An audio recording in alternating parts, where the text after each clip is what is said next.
Welcome to the Long Range Pursuit Podcast, presented by Gunworks, where we learn about and share long-range shooting techniques, science, and gear.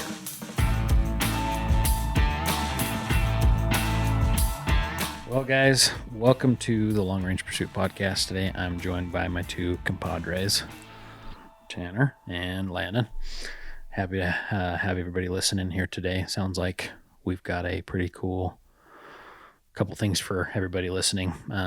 What do you got for us, Tanner? What we're going into? So, hunting season is just around the corner.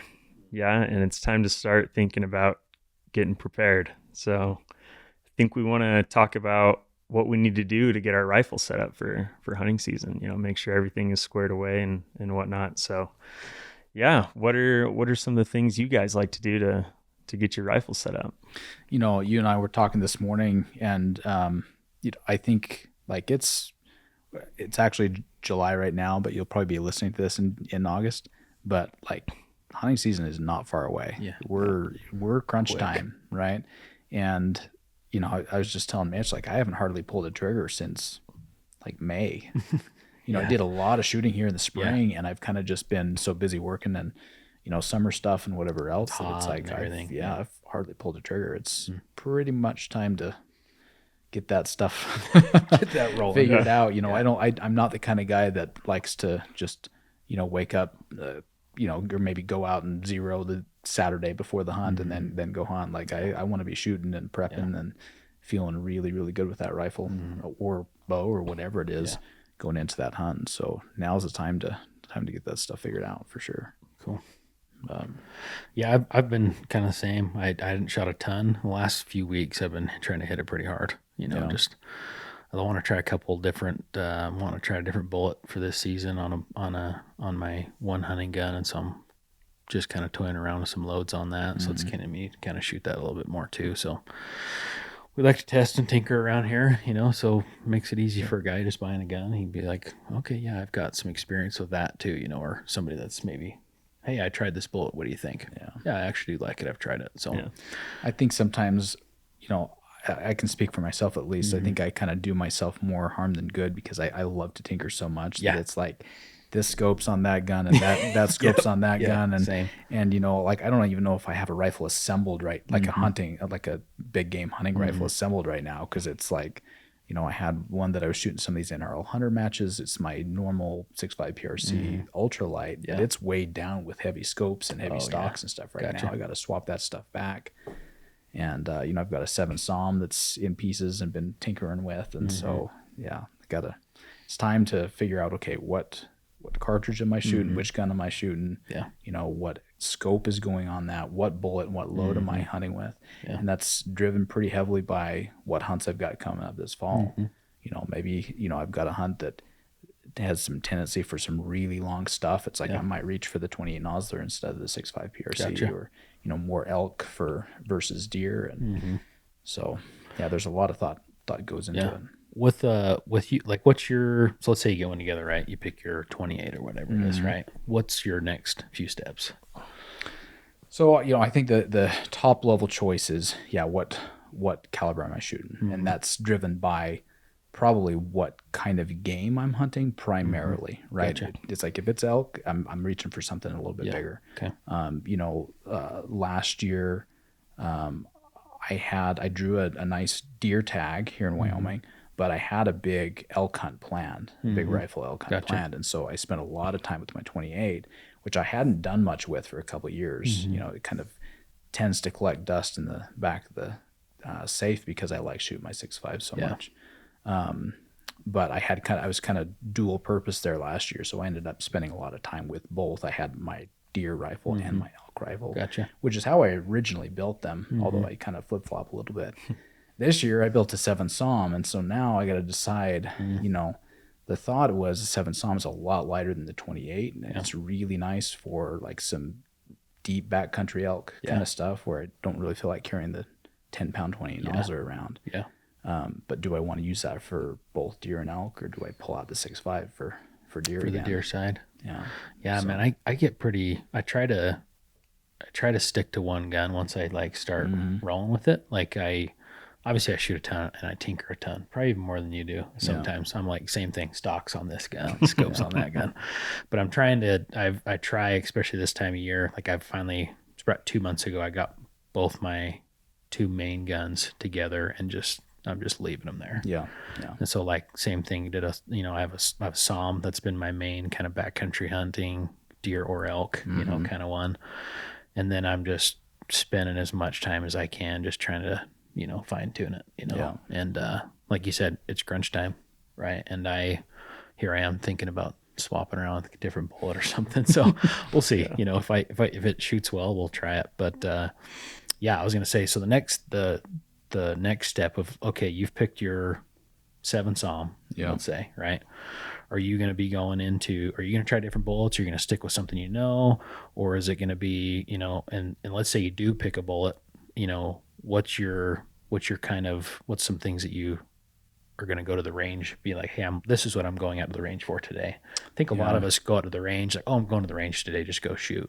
Shoot. And it's like, I want to go there and be like, hey, okay, I need to know that, for one, gun shoots well. Let's say we've passed that, right? We know the gun shoots well, but we want to be like, okay, I'm going to go to the range today to true my ballistics or whatever it is, right? Do you have like a set thing that you're going to do once you have that gun and bullet picked? Or? I guess I haven't thought about it too hard, but I probably do follow a general kind of flow of things, and it depends a little bit on just what am I looking to change this time, right? Yeah. And so you say bullet, I guess I would expand that to a load. Yeah. And it's really nice for most of our customers, guys sitting at home. It's like they've got their gun. Like we're kind of the antithesis of what we're selling to our customers, right? It's like we're selling them a gun with ammo that works, and you don't have to mess around with it. The turret on there, and it's freaking grab the gun, grab a box of ammo. Hopefully, you're doing some shooting throughout the year, so you've got the thing tuned, and you know that your data's validated and everything, but you grab it and go hunting. And one of these days I'm going to learn and just quit messing with stuff, have my rifles set up and just be able to do that. But I just, when you live this lifestyle like we do, it's just so fun to go, let me go try that bullet and see what it'll do. Yeah, exactly. And, let's try that powder and see what it does. And now I'm out of primers so let's go try that primer and see if it breaks everything, But so I'm going to pick that bullet, right now with the 7 SOM, that's been the big challenge is I really haven't picked a bullet that I love for that 7 SOM. Now 6.5 PRC, and I'm leaning towards going back to the good old trusty 6.5 PRC this fall, because I think I'm going to be doing more rifle deer hunting and probably more archery elk hunting this year. And so I'll probably end up with a 6.5 PRC, and in that one, for me, it's the 147 VLDM. Like it's, I've got a good load for the 140 VLD, but I love that 147. So it's a pretty easy. Yeah, you put a lot of stuff on the ground with that thing, man. It's hard not to. As long as it holds together and gets to the target, it's a good hunting bullet. You can spin it. You can spin it a little too fast, but that's another story for another day. No, I'm with you. Same thing. Like that 7 SOM of mine, a 168 VLD has been our go-to here on the SOM. And I started with the 168 VLD. It was in that 280 Ackley back in the day. Oh yeah, I remember. When we shot a couple things. An elk a long ways out there. Yeah, we shot elk a long ways, and I was really impressed with that bullet. And I always tell that with every customer to me, still to this day. That 168 is probably literally what built Gunworks. It's like one of the most tried and true. 7 mag, 168 going 2950 to 3000 was been the load since day one. Yeah. And there's been so many animals put down. I hardly ever have maybe a handful of guys that have had an issue with that bullet. Yeah. So it's hard for me to switch away from it. We've shot elk at 1,200 yards. I've shot elk at 50 yards with that bullet, and it's worked great. Yeah. So it's hard for me to switch from it. But looking at the 162 LDM, it's pretty. I'm running a really short barrel, 18 inch on that SOM of mine, and so thought about picking up a little bit of speed with that 162. I noticed I'm getting like another 40 to 50 feet a second over that other. That's tempting. I'm a 20 inch on mine. I'd be tempted to try the same. So BC's a bit better, a little bit better speed. So, and I've shot a cow elk, 2 cow elk with that bullet, and it worked great. Yeah. So I know that bullet works too. So I'm just trying in the SOM, just kind of testing, messing around with it. But so I guess we're jumping around a little bit, but we're going to choose our rifle or caliber, right? Cartridge, I should say. We're going to choose a load for most of our guys, that's already Yep. decisions already made, right? What's the next step after that? For me, it's like, yeah, guns ready to go, right? I'm headed to the range. My biggest thing is, I look at my five things that I recommend everybody that buys a gun, right? A rangefinder, bipod, ammo, maybe a rear bag, and maybe like a little wind meter, right? You can you can mess around with that on the end. I do like to have a wind meter just to check myself on the wind, of course. But I'm going to go out there and kind of make sure those are all synced up in a way together, right? Yes, I like my little rear bag that I'm using this year. Okay, I like this bipod, right? Been around the same bipod forever, so it's hard not to change from it too. But so I'm going to go out to the range. Okay, I'm going to make sure these things are fine-tuned, mainly rifle and rangefinder, as we know, right? So I'm going to go out 100 yards, go check my zero, right? I want that thing center punching. That's probably one of the biggest things a lot of guys, and I was guilty of it for years, is just it's good enough, right? Yeah. We get really, I think a little too easy to go over that. And so we go out there 100 yards. Oh, it's a little high. It's fine. Yeah. It's an inch high, right? Yeah. But it's pretty crazy how much error that adds into your ballistics at the long stuff, right? Well, straight up, if you're a minute high at 100, you're a minute high at 1,000. Distance. Yeah. So it's like I want to know that, right? So I want to make sure. Okay, I've got my main three things that I have to have a good trajectory, right? A good zero, a good BC, and a good muzzle velocity. If I don't have those three, I'm not going to hit much stuff, right? And so I'm going to start with, okay, I've got the 100-yard knocked out. That's one less variable. Next thing is going to be velocity. Velocity we can get within probably 10 feet a second with a good chronograph these days. And this is to everybody listening. If you do not have a good chronograph, everybody needs a good chronograph. Even if you're buying ammo from us, you still need a good chronograph. Nice to have. So like a magneto speed, which we've used for years, a lab radar, which is a really nice one.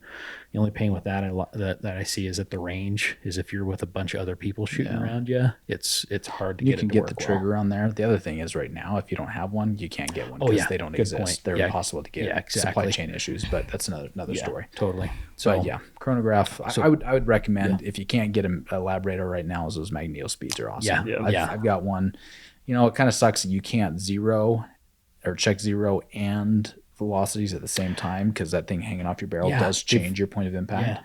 But it's a couple extra rounds to there's a really cool fixture to where you can mount it. So I've wanted to pick one up where you can mount it to your front rail. Let's say you were shooting on the bench with a front rest.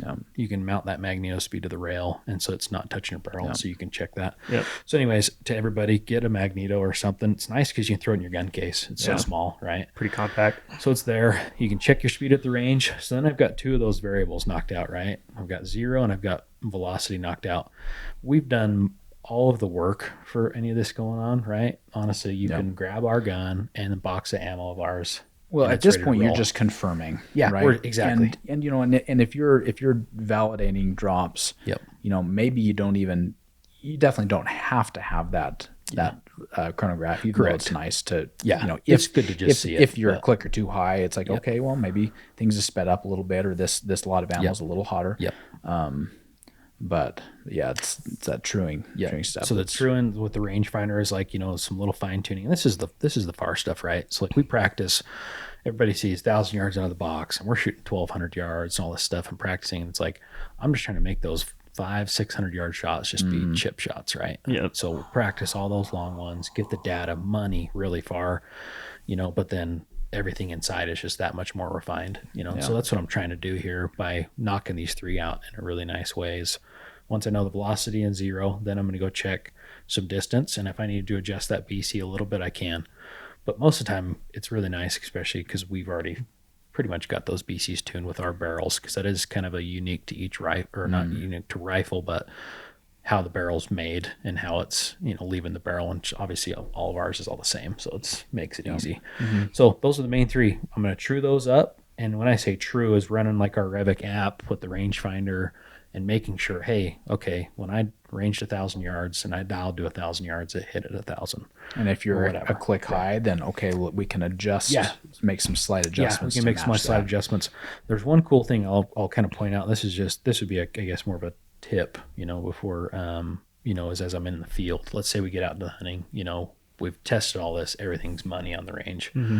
We get to camp, if you've traveled or something to another, country or whatever it is, or if you don't have a chance to shoot it, you're just hoping everything stays the same. But if you have a chance to shoot, I still try to, like, I'll get within a couple miles of where I'm going to be hunting. And if I can lay down and shoot up and shoot at a rock face or something, before I get to hunting camp, I'm going to try to, and so if I get out there and I see that something's high, let's say I'm shooting at 800 yards and it's hitting high on the rock or whatever, okay, well, the rangefinder should be pulling correct data, and maybe I got another distance that's fine, but like at the far, it's a little off. I can slightly adjust my zero in the field. Slip your turret. Yep. So if it takes me, I had to dial to 825 to hit or I had to dial 775 instead of 800 to hit the middle. I may just slip my turret to 800 once I get it hit in the middle, and then you've kind of fine-tuned those far ones, but then the closer stuff, if it's a quarter inch off at 300 yards, it doesn't matter. Right. So just a couple little small, things to I'm similar. I find I very rarely shoot in the field. I mean, if I'm traveling out of state or flying somewhere, I'm definitely going to when I can. Yep. If it's okay, I'm driving halfway across the state for an elk hunt, it's like I'm probably going to be shooting the night before, right? Or the morning before I leave, just depending what timelines work out. But I definitely like to have that final confirm absolute zero, and then a couple confirmed drops out of distance, just to make sure, it more than anything, I think it just builds that absolute final confidence in the rifle. Yep. You don't want, the last thing I want is to be walking around on that hill thinking, okay, was my zero, was my 0 inch high or not, whatever. I need to know that bullet's going where, for sure, where I'm pointing. So pretty important. I find as things progress, right? I mean, we're middle of summer, we're kind of getting the rifle together, getting the load tuned. I'm choosing an optic, which I guess we kind of skipped over, but it's like, I'm maybe choosing this optic or that optic, depending on what hunts I've got coming up. Going lighter if it's a backcountry hunt, maybe heavier magnification if it's, potentially longer range shots or whatever, or weight doesn't matter. But then as we start getting closer, I start thinking about, okay, right now it's 100 degrees outside. That's not very realistic temperature wise for most hunting scenarios. But as the nights start getting cooler, I like to get out and shoot in some cold weather and understand what the rifle's doing, your load, and also just how the mechanics of your rifle handle the expansion and contraction, the temperatures. And so, one thing that I like to do is, you get into September, October, you get some cold mornings. I'll leave I'm lucky because I've got a range right in the back porch, but leave my gun in the truck overnight, let it be cold. So I've got a cold bore shot in a cold environment, like which matches exactly very close what I'll be experiencing in the field, and go out and shoot that and see how that's what I want to establish my absolute baseline going into a hunt, rather than, pulling it out of the safe or letting it sit in a hot car or shooting it when it's 100 degrees outside. Right. So trying to, as closely as I can, replicate those kind of hunting conditions, I think is important. The same thing, as I'm kind of getting going over the summer or spring, it's like I'll shoot most of my stuff off the bench just for convenience. But as we start getting closer, I'm going to make sure, I'm going to force myself to get on the ground and shoot prone off of a bipod, make sure I'm confirming zero off of a bipod, make sure I'm doing most of that, because that's most likely how I'm going to be taking that shot in the field. Just trying to fine tune as you go, and the closer you get to that hunt, the more laser focused you're getting, I think. It's kind of my that's awesome process. Kind of skipped over it for a sec, but when you said you leave your rifle in the truck to get acclimated to the environment, whatever, it's important to do that with your rangefinder as well. Absolutely. Good point. So That's probably a warm rangefinder, cold rifles. Ammo rifle, rangefinder, right? All those things, because that's how they're going to be when you're hunting. That's a good point for sure. Because I just noticed that yesterday, actually. I had my rangefinder out there and I just set it down and just sitting in the sun. Everything else is pretty much going to be the same temperature, but pick that rangefinder up. This is a shameless plug for the BR4, but it was saying like 101 degrees, right? And I was like, okay, the unit's just hot, right? It's not that hot out here. And so I can go in there and manually change the temperature, right? And then I was like, okay, data's right back on, because it was starting to track and the off. nice thing is we've been playing with that the last few days. It's literally the first thing in the quick menu for a reason, right? It's like you go into quick menu, temperature's right there. You can adjust it on the fly. I mean, think about it. You can always, I would say you could always guess within probably 5 degrees plus or minus, just off the top of your head. Like if you can't guess that, at least pretty close to that, you know. And even maybe like 10 maybe degrees belong only... going to the mall instead of going hunting. Right. I mean, if we know we're that close on temperature, then for any reasonable hunting ranges, you're going to be pretty good. And it's what I think 1,000 yards is like 1 click or 2 clicks at the very most with 10 degrees. So if you can get within that, right? You're doing good. You're doing really good. I actually really like it because like when it's cold, I hate having to take my obviously I'm hiking and whatever, and it's like I sit down for a minute and I get chilly, and I'm like, okay, I got to put a jacket on. Well, then I got to take my bino harness off, then I got to put it back on. After I put my coat on, then I'm hot, then I got to take it off. So it's just like on and off, right? If I can run my jacket around my bino harness when it gets cold, I'll do that, right? But then my rangefinder's sitting right here on my chest, and it's just baking hot. Warming it up.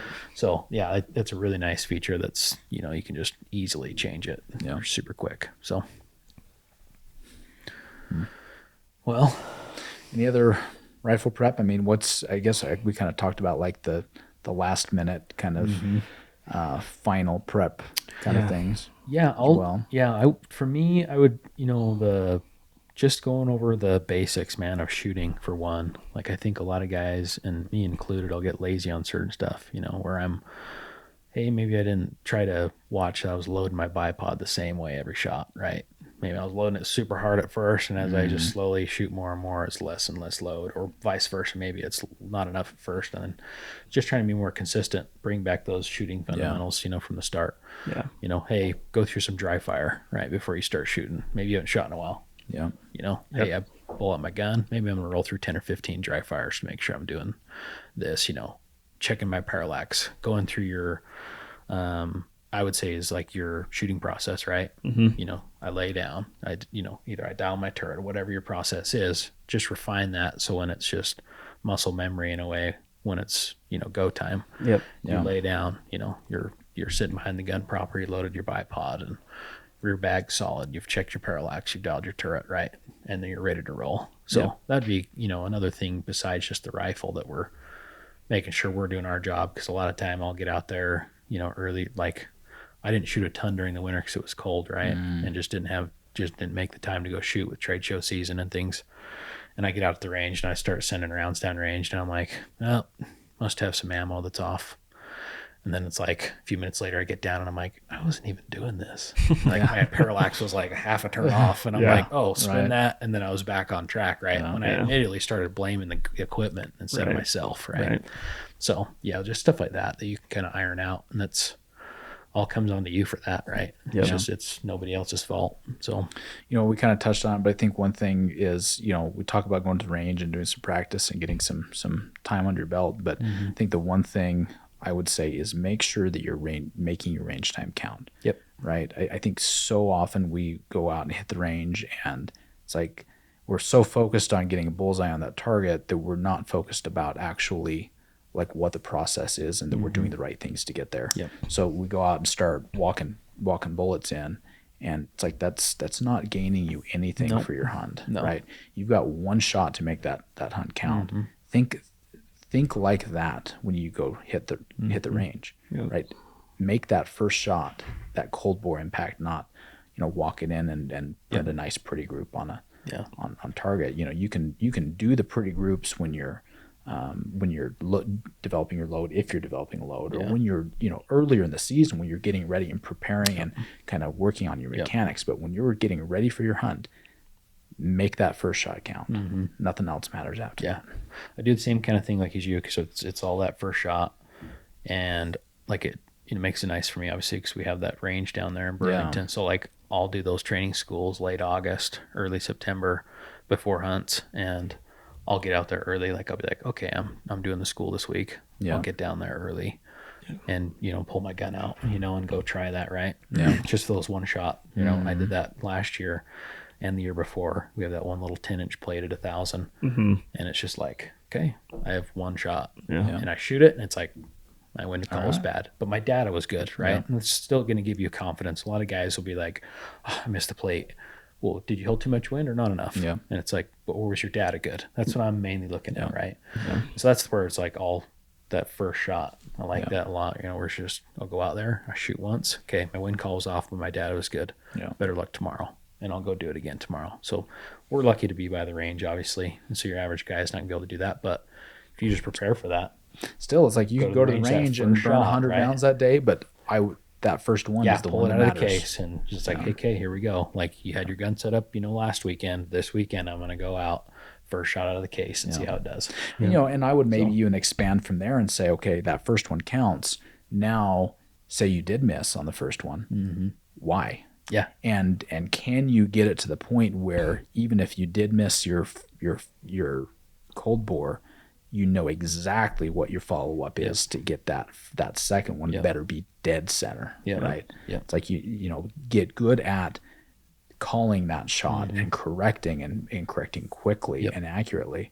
I mean, that's a valuable process. I kind of make myself wallow in my sorrow and missing that, right? It's like I get to think about that for my whole drive to work when I miss. But I know exactly what I would have done differently after I miss. Yeah, that's a good point.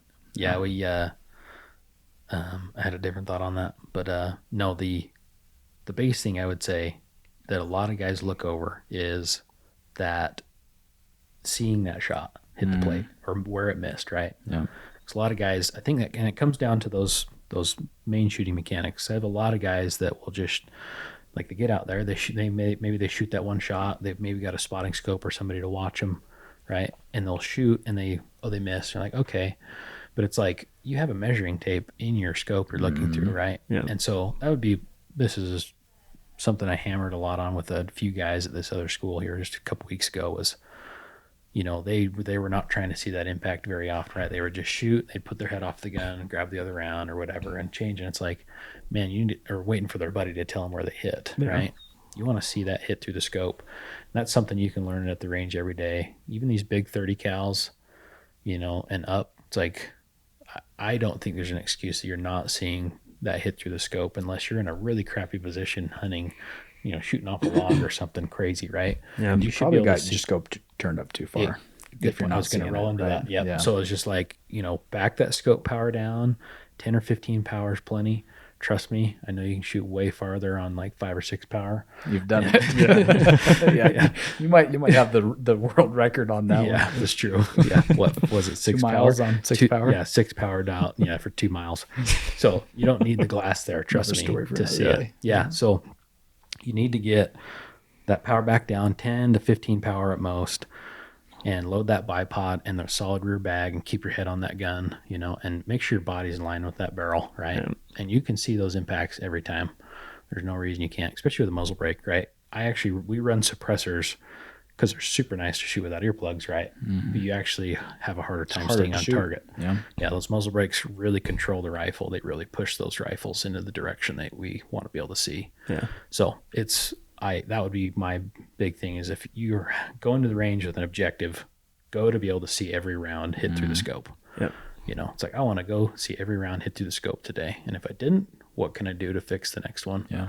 And see what I need to do, with my mechanics to make myself see it. So that'd be one thing I'd really push for somebody to do. Because it's, I think, really overlooked. And the rear bag, a lot of guys just kind of throw it up underneath the stock and it's there. Mm-hmm. I mean, it's kind of an art, and you need to work on it. Yeah. So Cool. What else you got for us here, Tanner? I think you guys have covered a lot of it. I think another good point to mention is if you're hunting with a buddy, bring him to the range too and go and practice these scenarios, That is a good call. It's both sides, right? It's you learning from him learning from you. If you're hunting together, it's learning how to communicate together, dude. It's so key, and it gets glossed over and ignored so much, dude. It's like, being able to click and connect and communicate effectively with your hunting partners. I mean, it goes beyond hunting too. It's like, trying to, we've all sat there and tried to point at an animal, like with landmarks with a guy, and you've got the hunting buddies that cannot, can't find it, can't save their life. figure it out, but it's like some guys are really good at communicating that. Some guys are really good at understanding, different styles, but practice that. Same thing goes to shooting, right? It's spotting impact. It's helping walk each other in. It's learning from mistakes that someone else is watching, because sometimes it's harder to see a mistake from shooter's perspective than it is from the spotter's perspective. So good call. That's a really good point for sure. So we notice those guys at the schools, right? They kind of just walk all over everything down there. We'll do those little, we'll do those like up tempo, time restraint stuff on those guys. Those guys that hunt together, and they've kind of got that dialed. Those guys usually always are doing the best. Right? They know how each other think and what to do and what not there. So cool. Well, it was good. Thanks for jumping on, guys. I think we're going to do a little mini series here. So follow up on the next one. I think we're going to talk hunt prep, but a little bit more on the gear, like other gear focus. So it'll be good. All right. Thanks for tuning in, guys. Appreciate it. Until next time. Yep.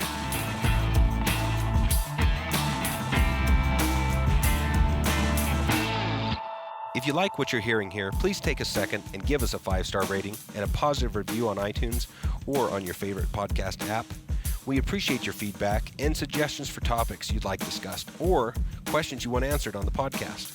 You can reach out on Facebook or Instagram, or send us an email to podcast@gunworks.com. Also, be sure and check out our full offering of long-range gear at gunworks.com. Use promo code LRP for free shipping on any order.